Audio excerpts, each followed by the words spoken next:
Sur IKEA.fr. Les vraies voix Sud Radio. Christophe Bordet. Police partout, justice nulle part, police partout, justice nulle part.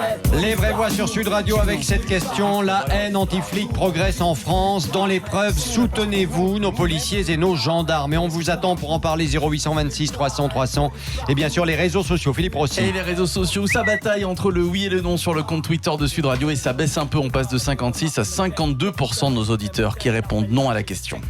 Alors Christophe Crépin, porte-parole de France Police, policier en colère, est toujours avec nous. Adèle Gilet Jaune, membre du collectif de Rungis, est également toujours avec nous. On continue le débat dans les vraies voix, bien évidemment.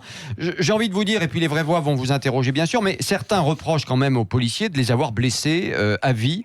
C'est vrai que quand on a perdu un œil alors qu'on n'avait pas attiré au niveau du visage avec des LBD, on peut comprendre aussi que les Gilets jaunes soient à bout, ou en tout cas certains soient évidemment à bout.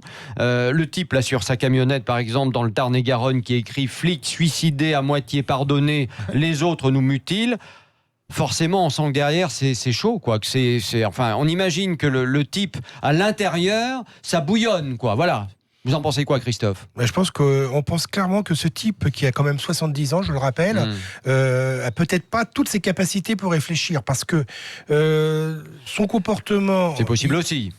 C'est ce que je me pose comme question. Ce genre de comportement est quand même pour moi inadmissible. Concernant le fait que vous me rappelez que des gens ont été mutilés, moi je vous rappelle que le tir ne se fait pas, on tire tendu sur l'œil, on ne vise pas l'œil. C'est un objet qui s'appelle le lanceur de balles de défense qui sert utilisé par la BAC.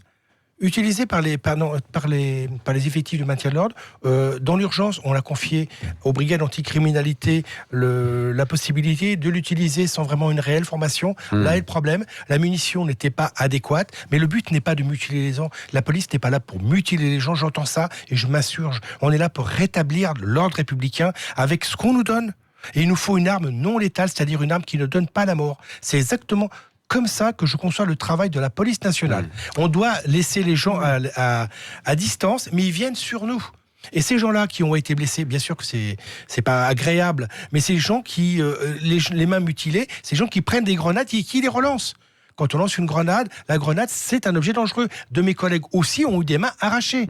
Quant au tir... C'est vrai qu'il y a eu beaucoup de policiers qui ont été blessés également. Moi, j'ai mon collègue de la Réunion qui a eu sa main arrachée. Donc, c'est une arme non létale, mais c'est une arme. Il faut l'utiliser à bon escient. Bon, les vraies voix, vous avez le champ libre, si je puis dire, Philippe Bilger, Pierre Licia, Daniel. Moi, j'ai envie de dire...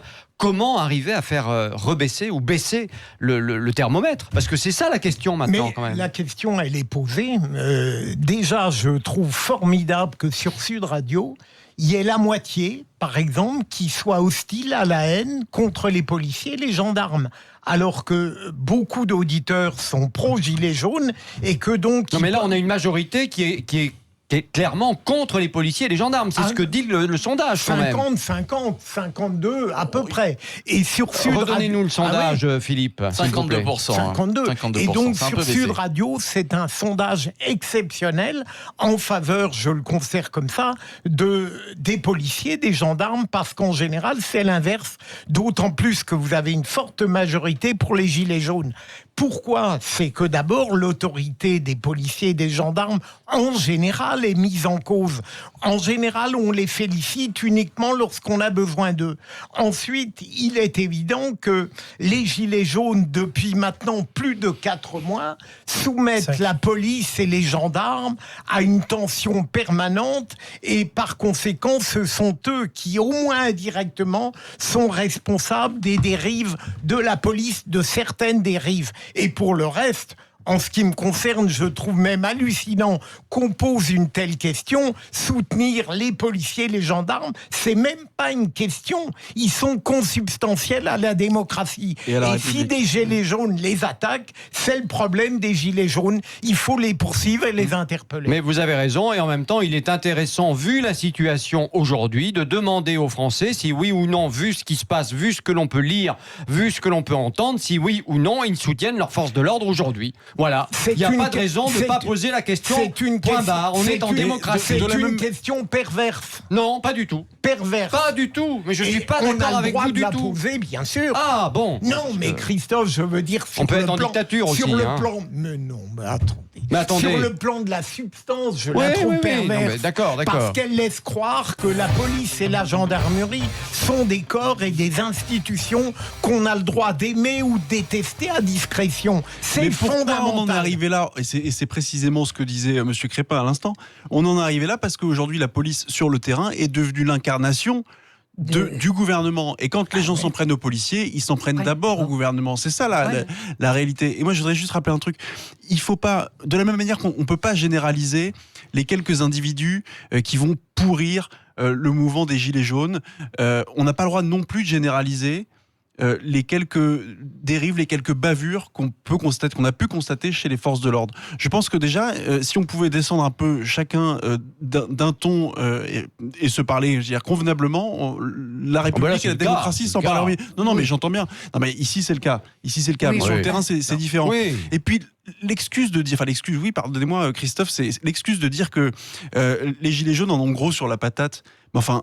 Les policiers aussi en ont gros sur la patate. Ils sont quand même, c'est quand même des gens, et M. Crépin le disait tout à l'heure, ils sont aussi gilets jaunes pour certains. C'est des gens qui ont des familles, c'est des gens qui ont des enfants, qui quand ils vont bosser le matin par vocation, ils n'ont pas envie de se faire taper sur la gueule par des types qui pensent comme eux d'ailleurs, parce qu'ils ont du mal aussi à boucler les fins de mois. Je veux dire, cette excuse-là, elle n'est pas entendable. Elle n'est pas entendable. Et la police, eh bien, elle a le monopole de la coercition. Et c'est notre police républicaine, et je pense que tout le monde devrait être derrière. Merci Daniel. de me tendre la main pour accéder Christophe maintenant au problème du suicide. Parce que si les collègues se suicident, qui mettent fin à leur jour, c'est justement parce qu'on leur demande d'être des Robocop. Non, ce sont des êtres humains qui ont des familles, qui ont une vision de la société et qui aimeraient vivre avec une vision de la société différente de comment ils travaillent aujourd'hui, avec des conditions de travail qui sont très souvent dégradées, et que je vous assure, vous ne metteriez pas un chien que vous avez comme animal de compagnie dans des commissariats. Oui. Je peux vous jurer que franchement, tiens, Daniel, toi qui es à Boulogne, Oui. t'as vu le commissariat de Boulogne, comment il est, franchement. Oui, et puis il n'y a pas Donc, de pluie. on a des conditions de travail dégradées, on n'a pas de reconnaissance, on a des problématiques aussi qu'on peut retrouver dans des idéologies de gilets jaunes. On a du mal aussi à finir nos fins de mois. On a vraiment du mal. Daniel Gilbert. Oui, moi je voudrais dire deux choses. D'abord à propos des policiers. Je pense que cette espèce de posture de haine des policiers, c'est encore une attitude de rebelles, même d'adultes bien amortis, qui sont rebelles contre l'ordre, contre... Ça a toujours existé chez nous. Les 68 heures attardées. Oui, ça a toujours existé. Ça a toujours existé. Et en plus, faut quand même penser qu'on a eu une époque, en tout cas moi je l'ai connue, les chansons, je ne nommerai personne, mais les chansons qui disaient « à mort les flics » et tout, et qu'on laisse tranquillement se répandre sur les ondes, et après tout le monde est manipulé et conditionné. Police partout, justice nulle part. Oui, et puis aussi, par contre, pour les gilets jaunes, s'il y a tout ça, s'il y a cet affrontement, et s'il y a en fait de la désespérance des deux côtés, c'est parce qu'il n'y a pas de réponse. Comment on peut laisser des Français s'affronter pendant 5 mois comme ça, sans donner de réponse politique, d'essayer de calmer le jeu. Les êtres humains, c'est ce qui est de plus important. On n'est pas là pour se bagarrer, ni les uns ni les autres. On est là pour, au contraire, essayer de construire quelque chose. Moi, je suis une idéaliste, d'accord ? Mais je pense qu'il y a des talents partout, il y a des choses à faire, et qu'il faut que les gens se rassemblent. Il y en a ras-le-bol. Et je voudrais dire une troisième chose, c'est que quand j'entends les débats dans les télés, j'en ai marre, parce que ici, c'est un délice, les débats, parce que ça se fait avec des gens de On bonne... peut s'exprimer, on n'est pas toujours d'accord. Non, mais voilà, les gens de bonne aloi.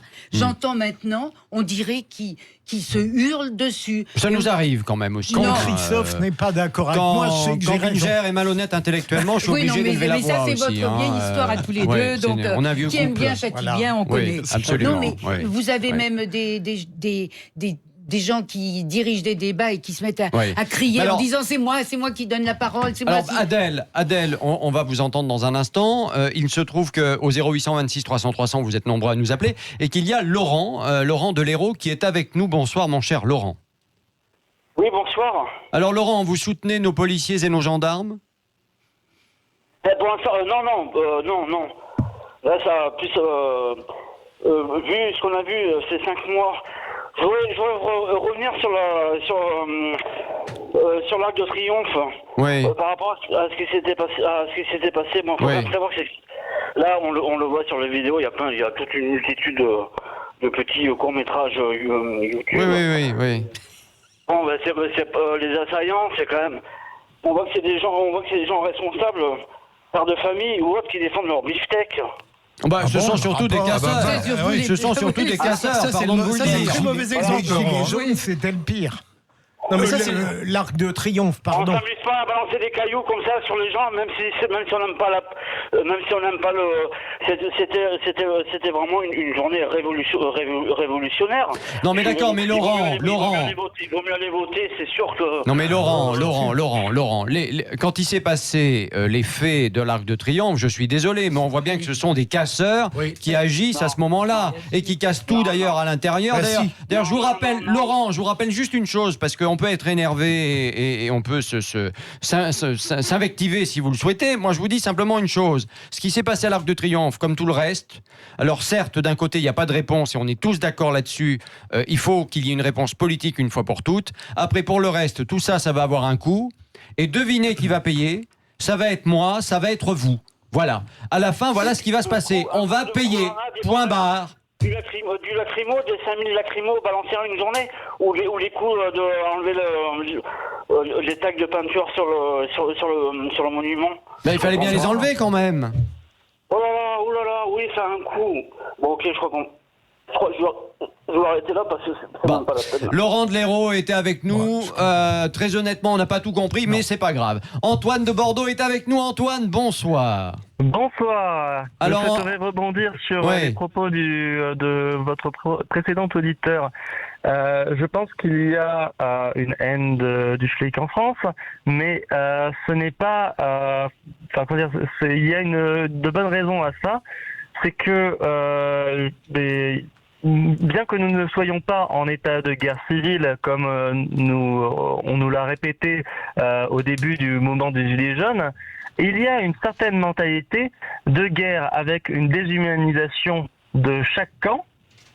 Les Gilets jaunes déshumanisent petit à petit les policiers dans leur discours et dans leurs propres médias, des médias qui sont tenus par des Gilets jaunes, des indépendants, et qui montrent à chaque fois des policiers qui tirent, qui balancent des grenades lacrymaux sur des personnes sans contextualisation de la vidéo. Voilà, ils montrent pas ce qui se passe avant.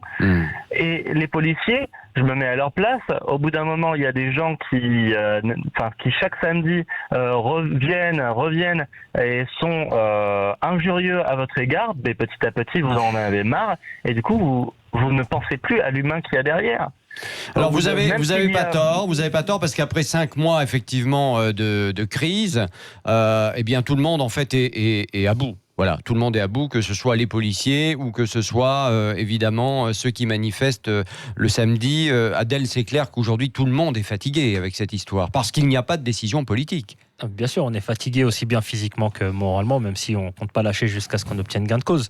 Maintenant, passer tous les samedis à manifester plutôt que... Quand je vois samedi dernier, on a un week-end de 3 jours, il a fait super beau, on a passé notre samedi à manifester plutôt que de profiter. Tout ça, c'est pesant. Oui. Au bout d'un moment, on fait comment pour faire redescendre la température entre les gilets jaunes, ou en tout cas certains gilets jaunes, et les policiers qui sont sur le terrain? Comment on fait? Qu'est-ce qu'il faut faire?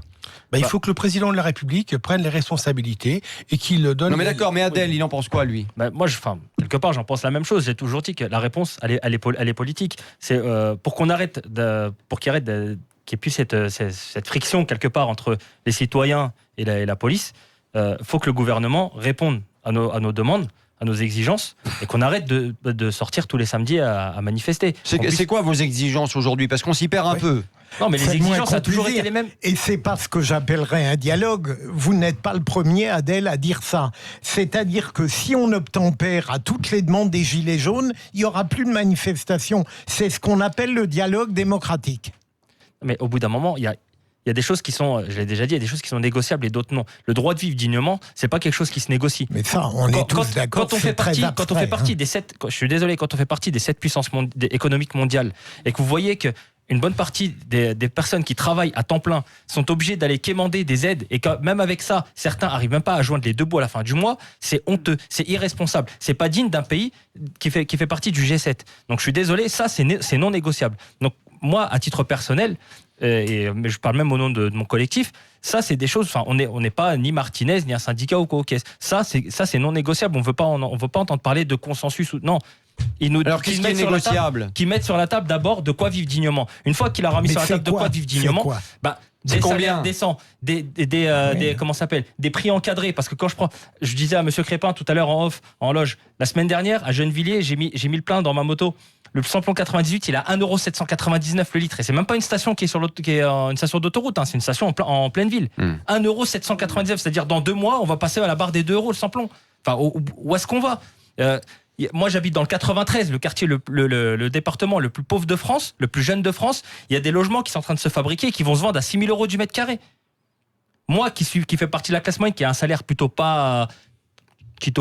correct, moi, j'ai pas les moyens de m'acheter un appartement là-bas. C'est très vrai. Donc, vous voyez, ça c'est un gros problème. Là. Les salaires, l'encadrement de tous ces prix, toutes ces choses-là, il va falloir, au bout d'un moment, mettre les choses d'équerre. Les impôts aussi.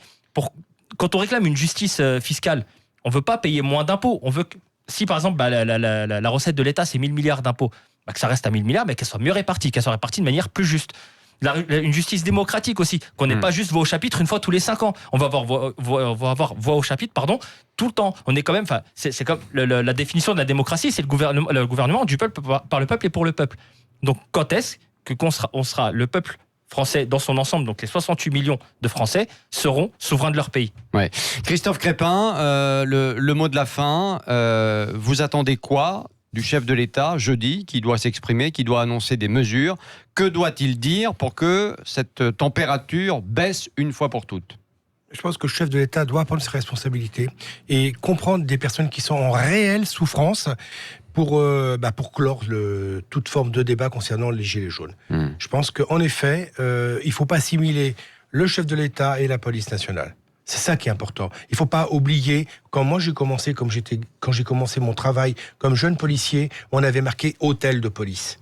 Et ça, c'est important. On avait un lien réel entre les citoyens et nous. Il ne faut pas couper. C'est très important. Merci beaucoup à tous les deux d'être venus dans Les Vraies Voix sur Sud Radio. Merci Adèle, merci Christophe Crépin de France Police, policier en colère. Les Vraies Voix avec cette question. Je vous demande de vous arrêter. La haine anti-flic progresse en France. Dans l'épreuve, soutenez-vous nos policiers et nos gendarmes. Résultat définitif sur les réseaux sociaux. Philippe Rossi. Allez, score final sur le compte Twitter de Sud Radio. Eh bien, ça a beaucoup bougé pendant qu'on débattait tous ensemble. Et c'est désormais 63% de nos auditeurs qui répondent non à la question et qui soutiennent ni les policiers ni les gendarmes. Bon, eh bien, il y a encore du boulot.